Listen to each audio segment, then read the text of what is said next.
I think one of the first things to say is in this business winning presentation process, winning's actually about a whole number of things that you have to get right on the day. Bear in mind that selection panels primarily are looking for reasons to eliminate you, not for reasons to appoint you. Now, it sounds the same, but it means that you've got to get everything right. And let's put paid straight away to this notion that it's one particular silver bullet or panacea that will fix your problems, if only it were that easy. You know, there are people who say, look, get your pauses right, provide you with gravitas and a chance to think. Others swear by correct breathing and posture and techniques. Those things are very helpful in terms of delivery. Actors will say it's all about projection of self and voice. Again, very helpful, but ask yourself how many mandates your people have won as a result of breathing more effectively or pausing.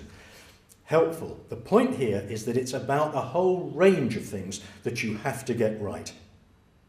It's about the ability of the team, because it's very often a team that's making the presentation, to look and feel choreographed, as if they're happy to be working together.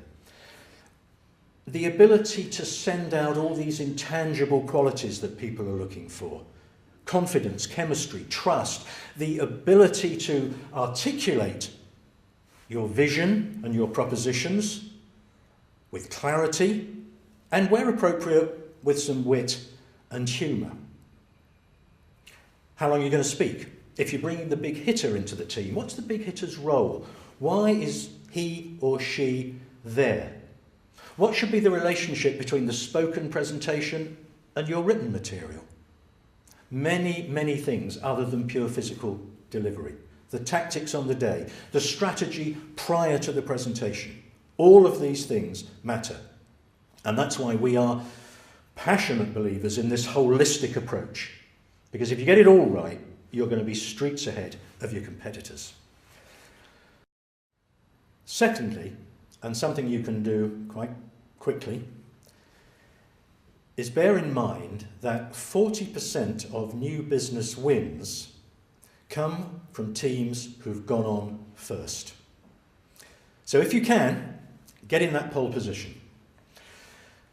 The other thing we can do from our research findings, and I've got to say they're pretty strong on that 40%, but the other myth is that the death slot after lunch, for example, is the worst one. In actual fact, all the others rate about the same. So first after lunch, last in the day, whatever it is, they're all about the same. If you want to literally treble your chances of a win, then try and get that pole position. Thirdly, well, you all know this really. Practice, practice, practice. Arnold Palmer, the more I practice, the luckier I seem to get. Put the effort into practice, because I bet you'd rather spend 2 hours in practice than 2 hours in a post-mortem with your CEO discussing why you lost. And the other little tip there is don't just practice the presentation.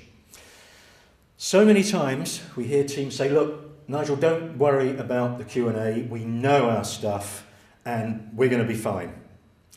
When I hear that, in Europe, we'd say when people are going to wing it, I get really, really worried, because about 60% of new business presentations will get lost on poor performance in the Q&A.